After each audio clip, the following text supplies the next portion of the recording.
Cliff. Hey, how you doing? Welcome to the Las Vegas DX Foundation. I'm Cliff Nichols, and my call sign is K5DA, and I'm with Sharon tonight. I'm Sharon, K7STJ.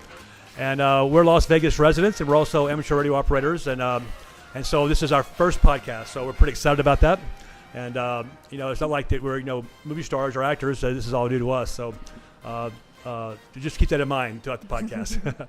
And it's something that's fun to learn. I mean, it's a professional studio, and luckily one of our club members is Aaron sitting over to my left is he owns the studio, so we got some comp time in the studio to do this. So we're very, very grateful for that. So we get to make our presence known. And this whole show is about amateur radio and what it means to us, and what amateur radio is. Period. I mean, I've been doing this for about 45 years, most of my adult life, and even my adolescent. When I was 15 years old, I was licensed, so I was a teenager. And so throughout my entire life, I've done amateur radio, and it's been a huge part of my life, and it's my passion. It's what I do. I know a lot about it. I'm very experienced. I love it. It's a form of science, and you can take it to any level you want to. And that's what I like about amateur radio. For me personally, I like to communicate with people in foreign countries. And our logo, it says, we are our title, we're the Las Vegas DX Foundation, and the DX means a distant station. And so we are people in this group who are interested in speaking to people in foreign countries.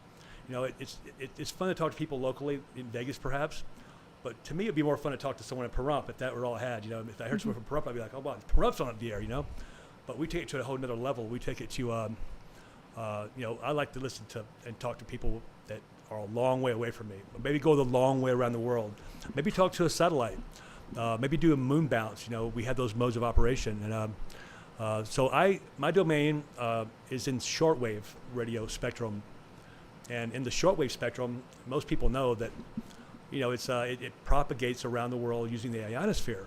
And so our signals, we generate a signal from our antenna, our station, our antennas, radios, whatever, and it leaves our house wirelessly, and it propagates to the upper atmosphere, and there's layers of ionosphere up there, and they have a special property.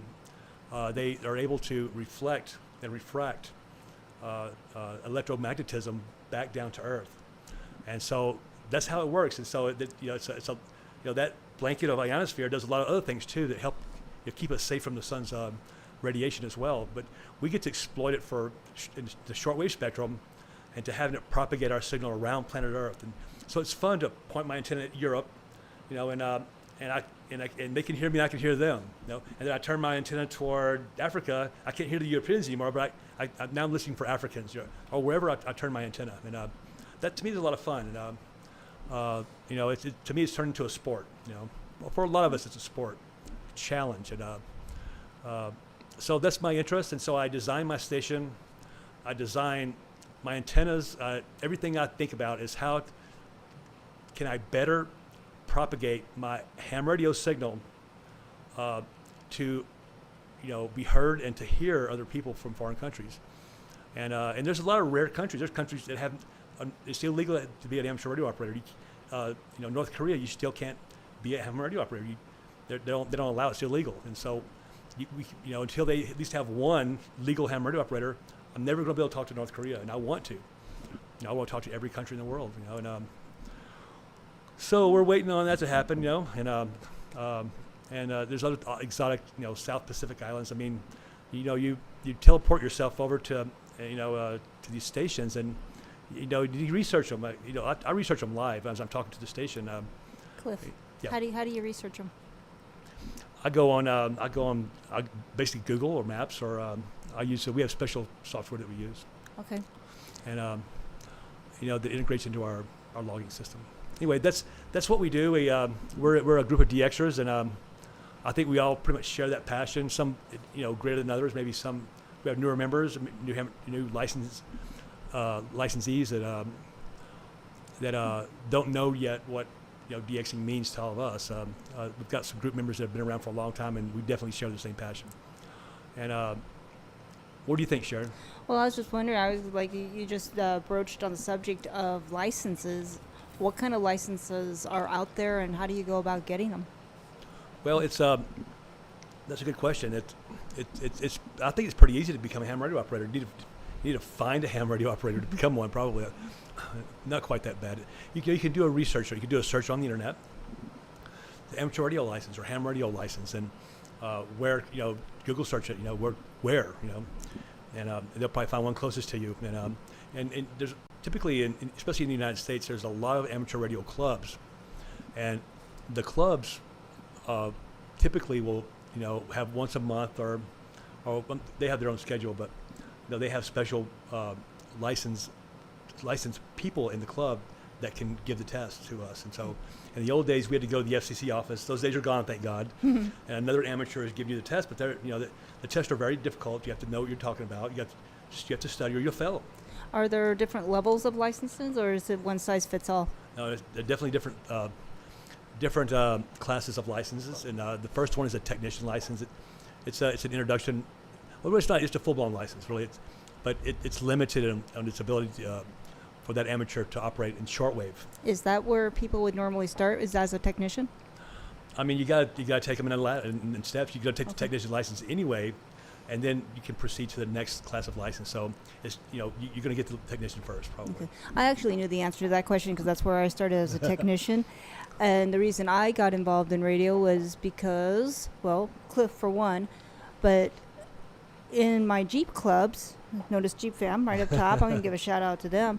We use CBs in our Jeeps, but there's very short range of, what's the word I'm looking for, distance, travel. And you have a group of 30 Jeeps, you're going to have the message relayed 3 or 4 times before you get to your tail gunner. So a lot of Jeepers now are going towards ham radio or GMRS. But most of them are doing, they're actually going up and we're getting licensed as technicians. And I was just wondering, you start as a technician and then you move into your next license and then you move into, I think there's only 3, and I'm going to turn that back over to Cliff. But what can you do as a technician besides running around in your Jeep with a handy-talkie, or I happen to have a quad band in mine? Is there anything? Yeah, there's a lot you can do as a technician. You have access to all the satellites. That satellite, there's a spectrum of VHF and UHF that we use specifically for the satellite. We have lots of the amateur community worldwide. I'm not sure how many satellites we have, but we have a lot of satellites, and all the American astronauts are licensed amateur radio operators as well, and so they have an amateur radio station on the International Space Station, and they're busy. They're scientists and they're busy, but they'll always have a time. Typically, it's an organized communication with the school, do it for a class or the entire school. That's how they do it now. It's not like you're going to hear the space station calling CQ, but you might. You never know. But we have all that available to us, and so the technician can do that. They can talk to repeaters. Their limits are in the non-shortwave spectrum of radio. So it'd be more like communicating around the valley, with Sure. the exception of talking to the space station, but just communicating around the valley, or perhaps out on a hike or a Jeep run in my case, or just it's going to be something locally, and you start moving into the distance, the DX, as you move up the ladder in the licensing. Is that? That's pretty much it. It's Okay. it gets you a person accustomed to the culture, the lingo, the format, the protocol, if you will. And so it's a lot of stuff. I mean, we have protocol that's not just an open form. We don't use aliases. We have to use our licenses, our call signs, and and those are absolutes. And so Okay. we use that format and that protocol throughout all of our different spectrums, and the technician is going to be in one of those spectrums for sure. Okay. You mentioned talking to foreign countries. What about the language barriers? I mean, we speak English here, and if you contact somebody in Germany, are you expected to speak German, or is English kind of like in the aviation world? English is the prevalent. I don't think I said that right, but anyway, the most used language. Yeah, I mean it's we're lucky here that a lot of people who first language is not English speak English, because a lot of us in the United States, we don't speak anything other than English, but we have other ways of communicating without language that that smashes that barrier. We have some digital communications. There's a new one called FT8. It's a digital form of communication. It exchanges critical information, the call sign.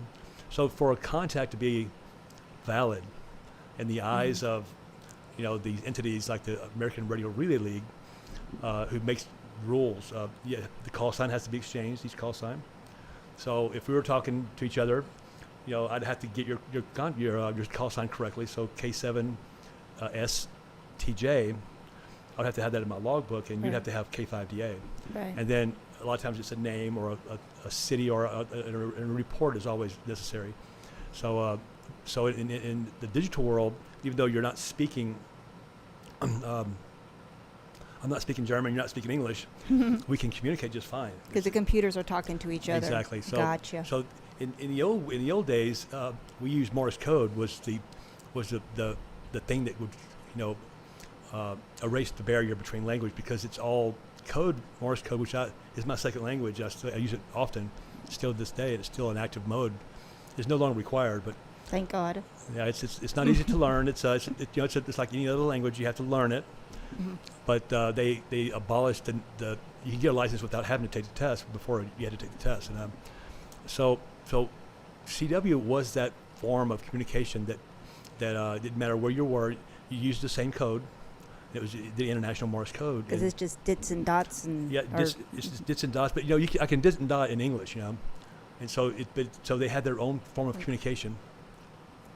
That Okay. I got you. Okay. No worries. Yeah, we will make an announcement real quick. It's where to watch the show. If you're on Facebook, you're probably watching the show already. You know where to go, right?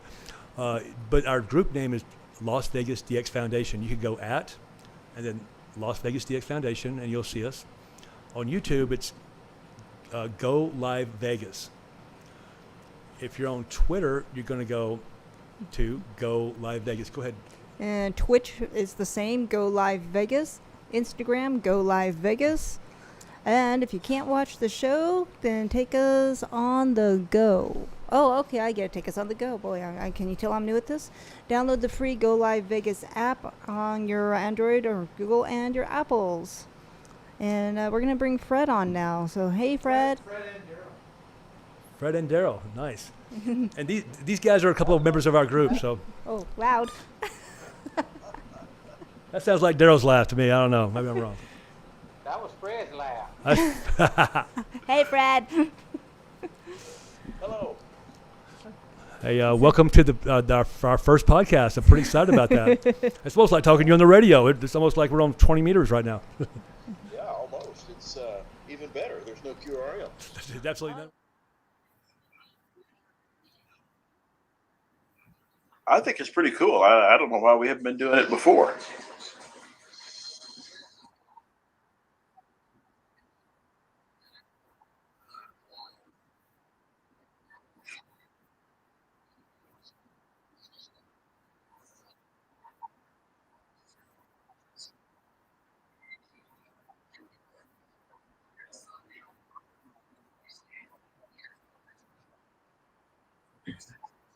Well, who else is better to make history than us? I mean, that's ham radio is such a broad-ranging hobby.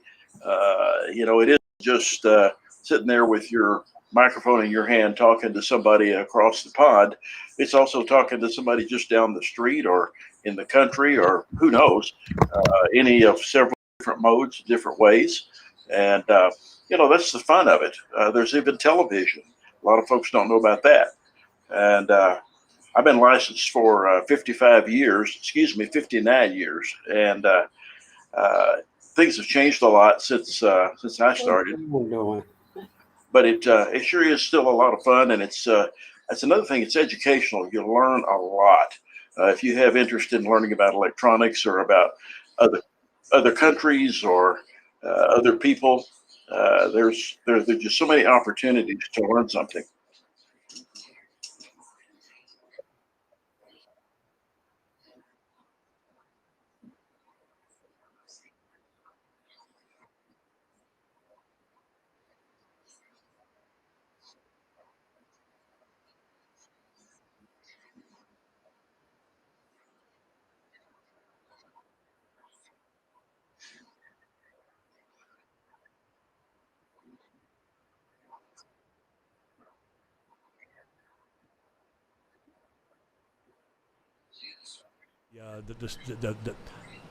How much depth it has, and it'll definitely capture your interest if you have any sort of technical aspect of your life or interest in your life. Amateur radio would be a perfect avenue for you to go down. Daryl, what do you think about all that? Are you there, Daryl? Yes, I am. I can see you perfect too, I was man. like, hey, Daryl. How you doing, Sharon? I'm good. How about yourself? Okay. How you doing, Fred? Hey, I'm doing great. How are you, Daryl? I'm doing just great. We missed you at lunch today. Well, y'all know the issue. I think it's I just got into ham maybe a year now. So I'm still learning about a lot of stuff, Like Yeah. Cliff said, how one signal get to the other signal, the different stuff they cause us, the proper cases, solar flares, all that kind of stuff. I'm still learning all that, The best radios, the best antennas. I mean, it's a lot. But it's Definitely. fun. It's been fun trying to learn stuff and looking at different radios and what radio's gonna be best for, yourself. And I know some of the other people in the group, they got all kind of different radios, Some of us do have some of the same radios, but I mean, I can keep talking, but I'll let y'all go ahead. You're doing great, man. Thank you very much. And there's some pretty cool radios out there, and they could be complicated or not. I mean, what level of complication do you want to take it to? And you can find a radio that would fit that. I promise you. And like any other hobby as well. How much money do you want to spend? You can spend very little money with this hobby. I'm seriously, you could do it and do just fine. Or spend a lot. Or you can. You say very little? You could. I'm not saying that you've done. What you consider little? I was when I was 15 years old. I was very broke. Okay, so I know what little. I think I had $50 invested in the entire station, but it was as big as this table right here. It was full of tubes, but the size of this table. I'm not lying to you. It had 1,000 buttons and knobs on it. It was like. I mean, it was like going down a dangerous place. I mean, there's stuff that I had to touch and operate. Anytime I operated, it was a million things to remember and do, and it kept me challenged. I mean, if it was easy, everybody would be doing it, but it's not. It's a challenge, and it's a lot of fun. I know it was that way with you too, right, Fred? I know when you were licensed, they were as big as this table too, right? Oh yeah, absolutely. My first real station was probably 5 feet across, the front, and I had it on an old dining room table. My mom had given me an old dining room table we had, and I had that thing completely filled up with stuff. And now the radios we have nowadays would be like this size, and it'll do the same thing. So the evolution in the technology has been phenomenal. It's just been really something to watch, and it continues on. It's not stopping. But you talk about as much or as little you want to spend. Thankfully, there is a used market, pre-owned equipment that you can get. And a lot of times you can save some money doing it that way if you don't want to buy something new. You certainly don't have to, but it really is open to anyone who's interested in getting to it. I think it's just a matter of your desire. How far do you want to go? Do you want to study? Do you want to do whatever's required to get into it? And if the answer is yes, then you should, by all means. It's A lot of fun- rewards. It's definitely a fun hobby, and like I say, I got into it for the traveling aspect, the jeeping, and my work would take me to Mesquite once in a while, and it was fun. And on just a little handy talkie, trying to get hold of Cliff coming back in, which you can't really hit the repeater until you're 60 miles out, and then it's only for a split second. Hilltop. And a hilltop. But as soon as you drop down into the valley out there by Apex, we could start chatting just on handy talkies alone, because I was in a state vehicle. They didn't allow me to put anything in there. I was just lucky to smuggle the handy talkie in, but it's fun just chatting on the radio. And then like I got to talk to, I think I told Cliff this the other day, I chatted with a 3-year-old.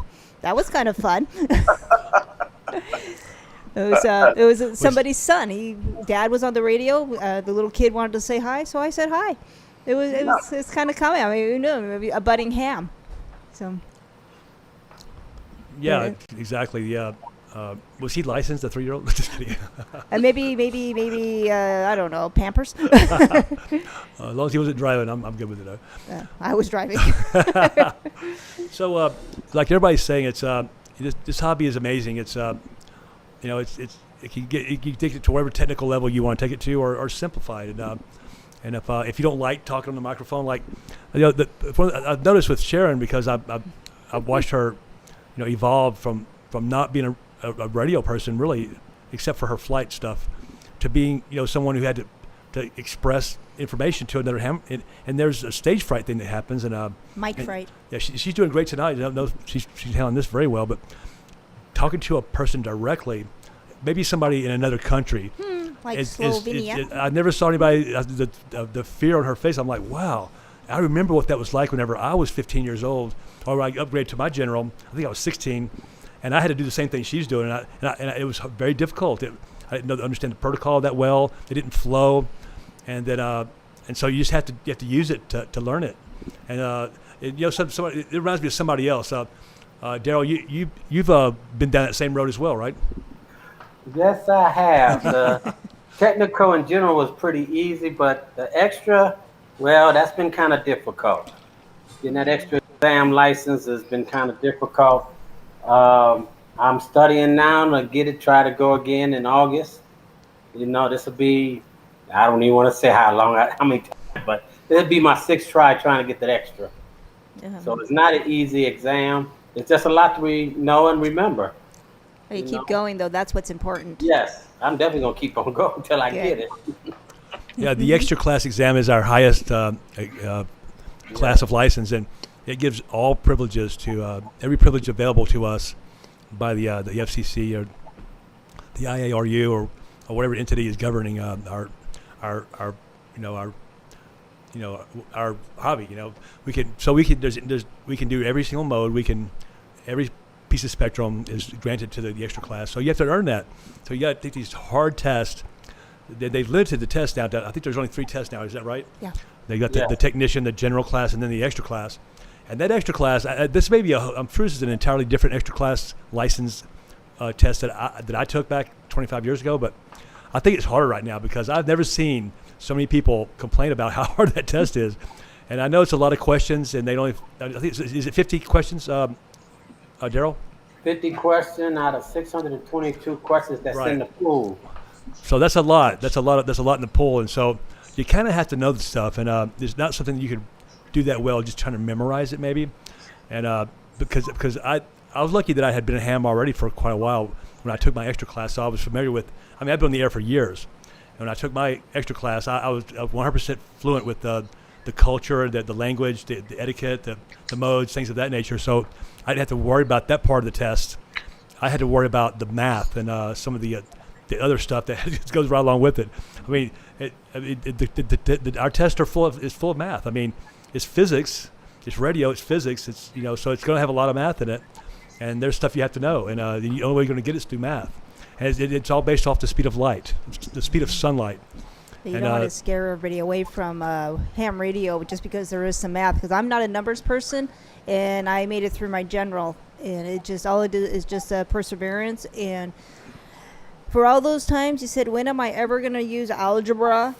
And now is the time. Yeah. So as long as you get a basic handle on junior high school algebra, you can handle the math. And I was there with her, watching her struggle through it and suffer through it, because to learn, for me at my age, to learn is to suffer. And she went back and Googled how to answer the equation, these algebraic equations, and that basic, and then she learned how to do them, and then she solved the problems, and that's how she had to do it. And wow, I'm like, I remember having to do that. I think I still had it in my memory from high school. Well, you're still young. I'm old. Imagine me trying to go to an algebra class and the high school level algebra class today would. But anyway, but the thing is that the thing that's fixed is the speed of light. Nothing changes that there. So at least you know where your starting point is. It's not a variable. It's one point. And so from there we develop wavelengths and different technical things we have to know about radio to make our stations work right on that particular portion of the radio spectrum. And so there's going to be some math involved. If you're interested, there's nothing wrong with learning something anyway.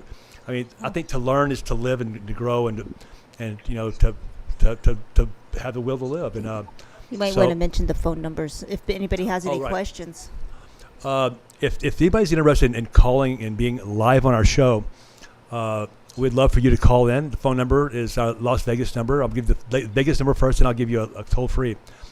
If you're here in Las Vegas, the phone number is 702-329-691. Is that 17? 47. Yeah, 6947. So let me repeat that for you real fast. 702. That's our local exchange here in Vegas. So 329-6947, and you'll get right here to our producer over here, and he'll take care of that. And then if you're calling from maybe my home part of the world, Texas, maybe you're one of my family members and you want to call in, or my friends from Key West or Hawaii, wherever I've traveled and wherever I have been, where I'm from, you're welcome to call as well. And the phone number for the toll free is 855-502-4321. Did I get that right? 4321 and press number 1 for the studio. Let me repeat that one more time. So I'm thinking if you hear this, it's probably on your screen now. Maybe I'm wrong about that, but It's on the screen. oh, it is. Okay, great. Well, Thanks, you Daryl. can read your own screen. I don't have to give it to you. Okay. I think we're giving Aaron a headache. Fred pointing right at it. Thanks a lot, Daryl. Thanks for pointing at the obvious. He's got me tunnel visioned over here. It's all over the screens all around me. I was being attacked by him. But thank you, man. I But appreciate you that. still want to mention it. I mean, I don't have my glasses on, but the problem is I don't have my glasses on. well, you should have said something. They were already en route. But I think Andrew just joined us. Oh. Andrew, where's Andrew at? Andrew's right at the bottom of my screen. Andrew. Now, the folks, to give you some background, Andrew does not speak English. Okay, he speaks Australian. First of all, okay, So good luck. does not speak English.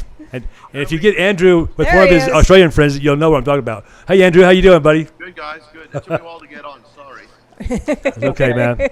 technical issue. Imagine that. On a radio show, That's never. because it's wired. It's not propagated through the air. That's our the problem with it. But isn't that scary though?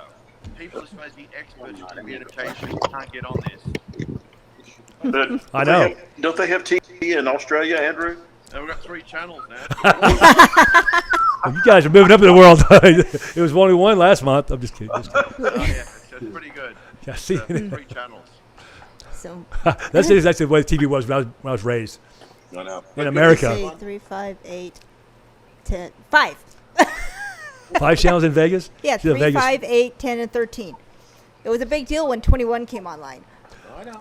Well, we Andrew and I made friends a couple years ago, and on the air, and we made buddies. And then and him and I were talking about one day about we should get like a club. I don't know how we did it, Andrew, but you and I came up with this idea, and we started a Facebook group page, and so it was you and me the first two. We created this whole thing.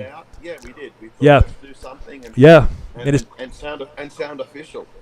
yeah, no doubt. And we've got a pretty healthy membership right now. We got over 250 members now, and Well, it's pretty good, and the lunch is growing. We need a bigger room. yeah, today was our biggest lunch thus far. It was just we really almost filled up an entire room, twice the size of the one we had before, I know. and it was a lot of fun. So it was a jovial, festive attitude. Food was fantastic, and I love that place. It's the best Italian food I've had in Vegas, for sure. It's consistent. It's not about price, and they look after us. Be careful how you order the broccoli. They'll get you. Here we go. I'm going to put you on the spot. You got to have a lunch on Saturday once in a while for those folks who work we'll Monday do through that. Friday. We'll do that. I'm glad you mentioned that. But yeah, we've already got that nipped in the bud. Oh, That was actually the first topic of discussion today in the meeting, and it was approved unanimously. It's going to be on the 24th, I think 24th of this month. Okay. And we haven't picked the location yet, but I'm gonna post it. I'll post it for everybody to see as well. Cool. That'd be good. It'll be a 6 Yeah. o'clock Saturday. All right. Excellent. I'll bring my Jeep and my hat and my fancy little quad. There you have it. Well, I think we need the hats next. Ooh. I know we do. Well, listen, I'm not in control of any of that. Okay, I want you guys to understand that right now. I may be in the household where the factory is, but I have no control. The factory manager is not. We can become unfriends over stuff like that. So Well, now that things have settled down and we got the radio room / Sharonville room fixed up, I got my hobby room one next, so I can get back into production and some experimenting. we need some employees to come in and actually do the actual work. The ideas are great. We got great ideas, but we need people to do the hard labor. You know what I mean? my two. I think, no, I was looking at the embroidery hats because I want to get some to take down to Texas when we do shows down there with the band playing. And they're not that Oh, bad. right. To get them now, there are some companies out there doing that. They're pretty competitive and they look really good. So that could Yeah. be a go. I think that would look cool. But, We would. yeah. She's been thinking about getting an embroidery machine, and I think that's a good idea, a good addition to what she's already got for making specialized clothes. I mean, Oh, this is her logo. She Yeah. designed the logo, and she makes these shirts. These shirts are fantastic. I mean, I don't wear anything else other than shirts with this logo on it around our house, and I just do. It's comfortable, and I like it. I You like our can't logo. wear them, though, Cliff, when you're robbing a 7-Eleven though, 'cause it's Yeah. Well, Give the club a bad name. you think they'd be a clue there? yeah. Who was I wearing the Las Vegas DX Foundation shirt? No, you can't do we that. think we know who he is. We just crossed robbing 7-Elevens off the list. It's We funny. don't- He only stole power cords. Power adapters. But you're doing well so far. I caught a little bit. I was just texting back and forth on my other meeting, and then I was watching you guys. And Sharon, really good interview. Oh, thank you. Yeah, now I'm gonna be all nervous Good. again. No, No, you're it's fun. I'm She's- actually enjoying it. She's got a great voice already. I mean, I sound like a cartoon character. you would have been great at Disney, but we got you. good. So No, you've got a good radio voice, and you look good on. I mean, no, it's all good. Okay, thank Yeah. you. Appreciate that. You represent. He has a good radio voice. The female. Okay. Well, he hit me up with this. I think about 3 o'clock so today. lucky she agreed to it. I thought there was no way in the world she was going to say yes, and she said yes. I'm like, oh wow. Well, I'm gonna say no and feel like a jerk. I mean, not everybody wants to be on, doing something like this. I mean, Maybe. You know, I was thinking too, what we can do with these remotes. Of course, we can do remote like this. We should get maybe people such as Rob up there in. oh, absolutely, yeah. Oh, that'd be We fun. get Corey? Jesse, who's doing a lot of poters up Yeah, there. he is, yeah. He's kicking ass on that. We Well, on get Jesse to come in and talk about his poter activization, and we can get Corey? a couple of fellas in England, and Michael over in Hawaii. Yeah, we got a lot. We're all over the planet Earth with our core members. Yeah. What in blue blazes do you think you're doing? With these antennas. Yeah, exactly. Yeah, we all specialize in something. I've noticed that. I mean, that we definitely specialize. All of us specialize in at least one thing really strong. For me, it'd be building cubicle quads. Yep. Oh, sorry. Bill, sorry, I'm a rookie in here. I'm not sure. There's cameras everywhere. I wasn't sure which one though. That one. He's already been scolded once already. So, I love building antennas and I love building cubicle quad antennas, and I build big ones now, and I like them, and they're fun. And they may fall over, but I put them back together again and put them back up, and I have a history of that. We So. need to get some photos of that. Oh, sure. Yeah, show that one. I'm gonna attempt to bring this up. That was a good time for sure. I built the super quad, monster quad, whatever you call it. I mean, a 4-element. The thing, it has 7,500 cubic feet of area in this. If you were to measure it out, see if I can find that. And see, I ought to show a photo of when the catastrophic failure of the mini tower. Well, the wind blew, and then the tower broke, and then it decided to take a nap in the driveway. That was awesome. Yes. I'm lucky that I'm lucky, and that nobody was killed or injured or just even the quad. I'm not lying to you. The tower failed, but the quad was hanging upside down. I'll show you guys a photograph if I can find. It was hanging upside down and just hovering about a foot off the ground. Yeah. I mean, if I didn't have to pull, if it's so dangerous. I mean, can you imagine it was actually suspended. To get under it would be to commit suicide. The way I looked at it. So I wouldn't cut the tower down and let the whole thing fall. It fell. It was like Humpty Dumpty. It broke up into 1,000 pieces. The quad did, everything else. I put it back together though. I didn't buy another single piece of anything else. I spliced everything back together and like Humpty Dumpty. It took me twice as long, but No, just like MacGyver. MacGyver, yeah, I mean, it wasn't Humpty Dumpty. I mean, I learned so much. The skills that I never wanted to learn, I had to learn. Yeah. I literally I didn't buy any more spreaders. I used those spreaders that came with the original quad. And Yeah. I don't even know how I did it, but I got it back together again and got it up, and it's But it's interesting. I mean, if people are watching this, the last 3 nights we've had horrific winds in Vegas. I mean, Oh yeah. Michael had winds up there in Summerlin of nearly 57 miles an hour with his big 40-meter Yagi up there, and he was watching that dance around everywhere.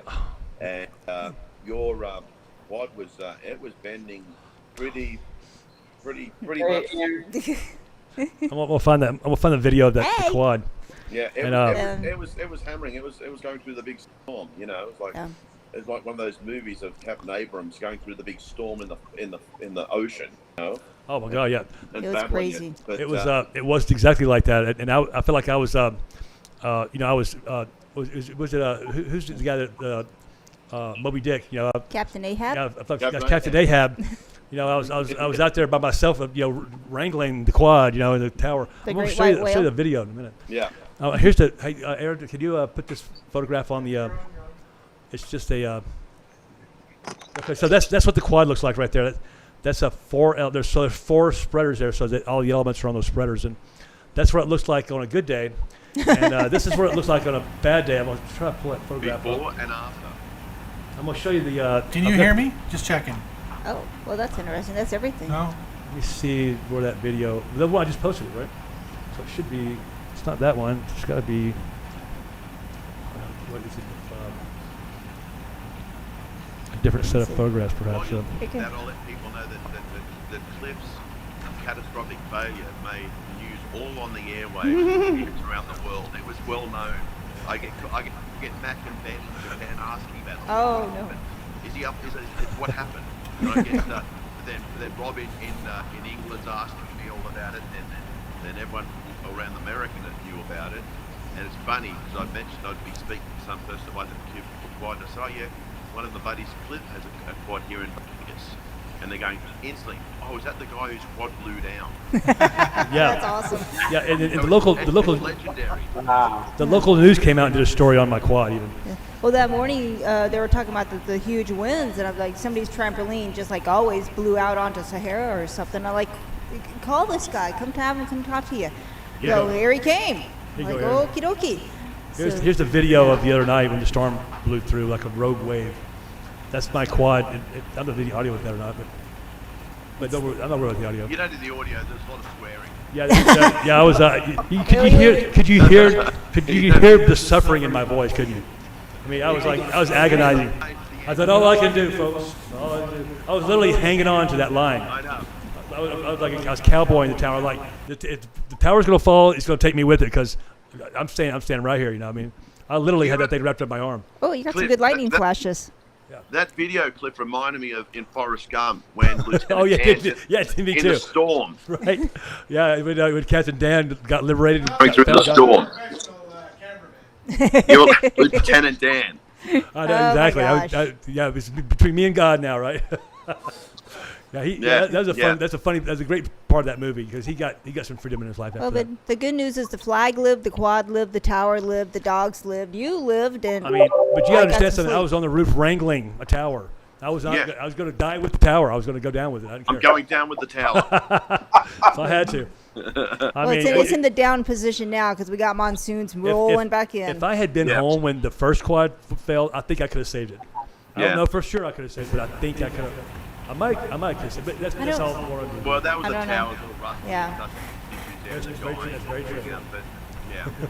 But, Yeah, that was a fun deal. It's been gnarly. I spent like this afternoon just vacuuming out all the crap out of the pool, and I know Oh. it's going to happen again tomorrow. And it's just the wind. But it's bizarre here in Vegas. You know, it's been so bloody hot, and then all of a sudden, then you get the rain and the storms, and then the wind to go with it. And last night or the night before, when the wind hit, it just was like someone hit a switch.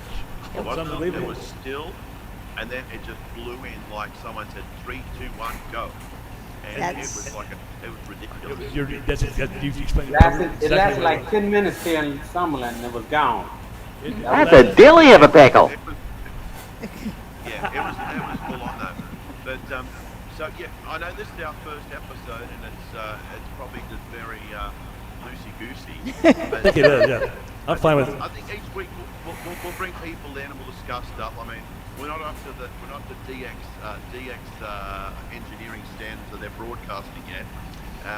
But I think what we'll do each week, we'll bring people in and discuss stuff and highlights of where things worked and their situation and stuff like that. I mean, and the history of how it all started. But then in Can Radio, I'm going to plug my power in here. Hang on. And like most of us, well, not a majority of us, I started back in Australia on CB back in the 70s, the craze there. And I remember getting a radio, was smoking a band. It was a big movie at the time, and it was a huge thing there. So a promoter there, entrepreneur guy thought, you know what, we need to cash in on this. So he started importing American CB radios. Something so that the lights up in the face. I had that drive like with the light. But so he started importing CVs into Australia around 76, 77. And then everyone like Tandy Electronics, which is Radio Shack. They call them Tandy Electronics in Australia. Here too. They had all the Get Me one. So I think I started just with the 3-channel walkie-talkie. And it had the 3 crystals in it. You could Channel 19. You had Channel 19. Something like that, And I remember even as a walkie-talkie in summer, just having it out, and I was talking to my buddies down the road. We all spoke to each other. It was like one of those 80s movies. And walkie-talkie. I remember hearing truckers in Australia, truckers in California talking to each other. Oh wow! Just on I couldn't believe, like, holy crap, it just that blew me away. Hey, we're on TV here. Going thousands of miles away, places that takes you 2 days to travel to. And I was just, that was the end of me. I was just like, oh my God. And then so I had to get another CV with more channels and then FSB and learn about building antennas. And then, I think I got the 5/8 way ground from Arca from that. And I got that with my house, my parents' house. And I was to America all the time, just on 5 and 10 watts, just on the normal CV channels. Wow! And it was quite amazing. And then graduate to SSB, got a side band. They weren't out there then, a side band. And then it was a whole new world. It was just the band was open 24/7. Wow! 24/7. You could speak anywhere in Australia, overseas. But then but if you cut a few things on the little PLL channel, you get all these extra channels above channel 40. the magic of PLL is and then Magic PLL. It was a whole new world. That was called the free band zone. Oh. And it was great though. It was very professional. We're probably half the people who were on it were probably ham operators as well anyway with an alias. And it was very gentleman. There was no idiots. It was really, really professional, man. Everyone had you son of a bitch. What? Andrew, please. We have little kids watching right now. I guess Aaron got his soundbite. Oh yeah. Yeah, you stuck that one in there. Okay, Aaron. But it was fun. I mean, I graduated, and then I ended up getting I think my first ham radio that wasn't used on ham was a Yaesu FT7, which I found, and wow, that was great. That's huge. A 101B, and then it was just amazing. So I was hooked since then, and it still astounds me even now that I fit a wire in the air and you can speak to someone countries away, and then speak to them regularly, not just like a lottery win where you speak to someone. Me speak to them all the time. I've made friends, in Japan and Canada and all over the place that are, good friends, and you speak to them and you get to know them, and it really makes the world a smaller place, I find. Definitely. Camaraderie. Yeah, Yes. There's something about communicate. I guess humans are, we're programmed to communicate. We're communicators, and so this is a form of communication that it addresses that instinct, and we just got to figure out how to do it. I mean, it's not like I can yell over the Atlantic Ocean. Somebody's going to hear me, right? No, So- and people say, well, there's cell phones now and this and that. And yeah, there is, but That's too easy. what's too easy, but they've got to understand too, in this technical age now, when we started, there wasn't cell phones, there was no internet or social media, there was no internet dating. If you wanted to meet a girl or a guy, you had to go out to a bar or a pub and watch a band. Going to see a Yep. band back then was a form, that was social media back then. Right. And everyone did those things. It was just a normal thing, There'd be nothing to watch on television. There'd be 3 channels and stuff like that. There was no Netflix or all that. I think the biggest change was when the video machine was created. But there'd be Blockbuster, you go and rent a video and watch, But True. back in those days, there was no communication. If you rang a phone call to America, holy crap, you get the bill, you'd hear about it. It'd be expensive to Right. phone internationally. It'd be a trunk call, and there'd be someone, you have to speak to someone. You have to book the time to make the phone call to speak to someone, and there'd be a big echo on the line. It was terrible. The communications back then, there was nothing like it is today. It was like almost non-existent. I mean, it was like ridiculous. None. Yeah. And- But that changed. Once when I discovered like ham radio and CB and all that, it's like, oh my God, this is amazing. This is instant.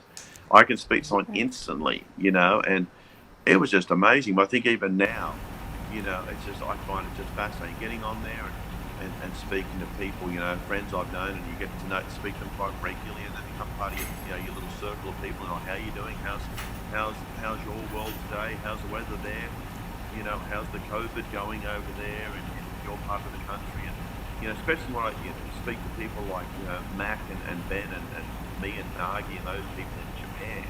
And, English is their second language. And I think, and they speak Japanese, of course. And I think, when I hear people knocking people, I hear these idiots knocking someone off. Speak American, because it's like they can speak English, but they can also speak Spanish as well, or they can speak French. I mean, they're more clever. I don't know if that's a word, more clever. They're far more intelligent, I think, than a redneck that can only speak one language. I totally agree. Yeah. And picks on someone because of that. You do understand this person that you're bagging is far more educated and smart Right. than you. Right. Like, they're so stupid they don't understand that. So, I mean- so when I speak to people in Japan and they're speaking English, I think that's amazing. There's not that many Japanese people that speak fluent English enough to communicate with anybody. Well, I go to Japan quite regularly, because I love Japan, and some of the funniest things you go there, they all want to try and speak English to you.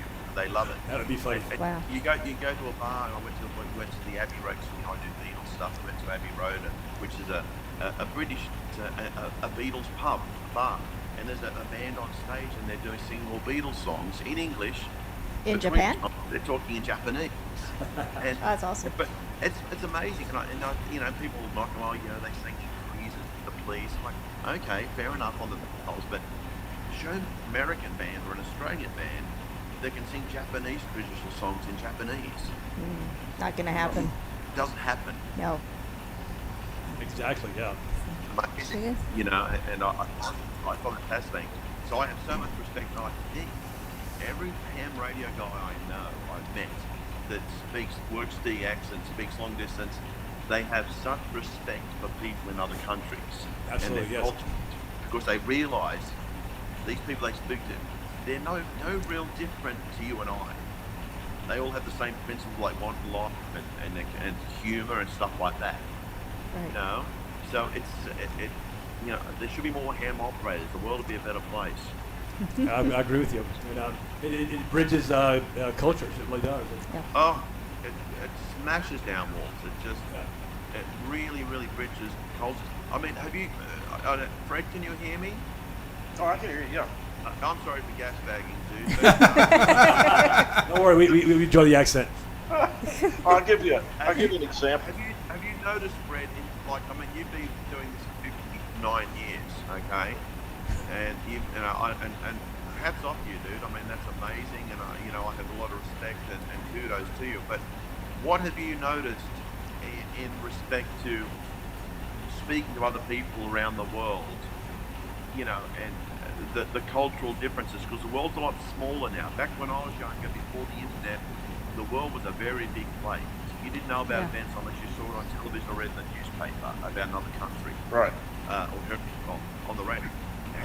How was it back then compared to now with cultural-wise, or speaking people? Well, I don't know that I don't recall any great differences. However, Yeah. the world is a much smaller place, like you said, and just something that's in your wheelhouse, which is music. Back then, music probably didn't go overseas as much as it does now. Nowadays the same hits that are hits here in the U.S. are hits in Australia and Russia and France, wherever you want to say. Correct. Yes, But it was. back then it wasn't so much. But it seemed like, to me anyway, that the thrill of talking to somebody in another country was elevated more than it is now, because it was a more rare thing to do. And but I've noticed that people, like you say, no matter where they are, people are just people.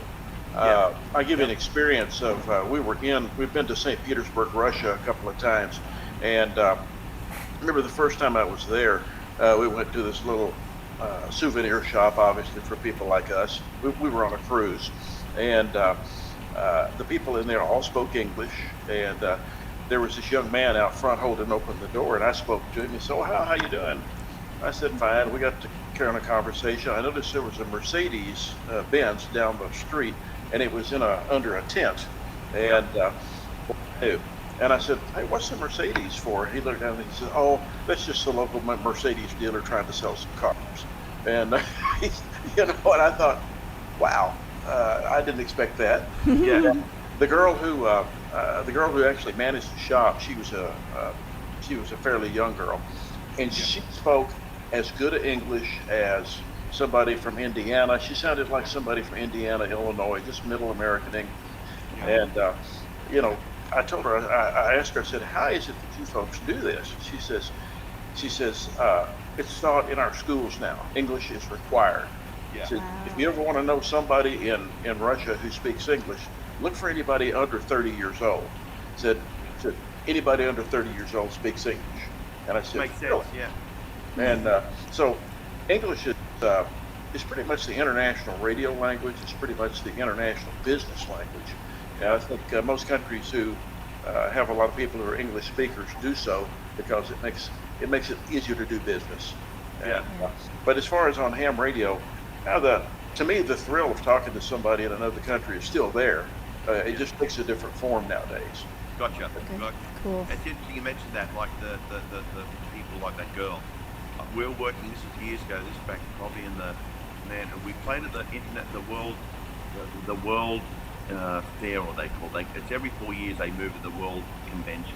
I've done one in Australia in '88, and I did one in Daejeon, Korea, South Korea, and we did. It's huge. They get 1 million people a day would come to this event. It's Wow. huge. That's awesome. And they assign people to us, to the group, to be like our like escorts type things, take us around and show us places and stuff. And they also fantastic English, but they had American accents. So I'm thinking, okay. So whereabouts in America were you? I thought they went to America to learn stuff, right? Came to Hey, America. I got to interrupt. real quick. I just got the notice, and we have to do a wrap up. We've got about a minute and a half left. Okay. And I'll let you go ahead and finish up. You finish up, and then it'll go around. Let everybody just wrap it up, and then we're done for this episode. Gotcha. Anyway, so I was wondering about his accent, and the guy said, "Oh no, I've never been to America in my life." The teacher at school in Korea was an American, so they learned the language with the accent. Oh, wow. That is so awesome. Okay, sorry about that. Oh, you're doing great, man. I'll say so. Daryl, you want to go next? Just say a goodbye or whatever you want to do. A wrap up, wherever you define a wrap up as. Well, it was nice being able to be on this. It's been fun. Yes. I learned a lot about some of y'all. The way, y'all just beautifully talk. I mean, y'all got so much knowledge.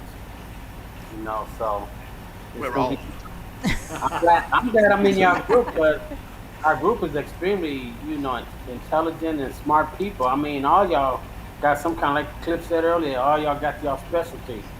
So for me, I get to learn from all y'all. That's something I love all you. We're about down to Not just me we're and less Sharon than is- we're I less can't than even 60 seconds here. We got. the newbies. We are the newbies. Thanks, Daryl. Sharon, you go ahead and pick it up. No, this was a blast. It's been fun chatting. The Has whole been. Zoom thing, and I'm looking forward to episode 2. I didn't think I would say that, but I'm going to. Okay, Fred. Sharon and Cliff, you guys are great. Thank I'll you. just say goodbye. We'll look forward to Y'all doing later. it. Catch on next time. Thanks so much. This Las Vegas Bye. DX Foundation. Thank you for watching K5DA Cliff. All right, bye, everyone. Thank you guys for coming on. Appreciate you very much. Thank you. Oh, well, we did it.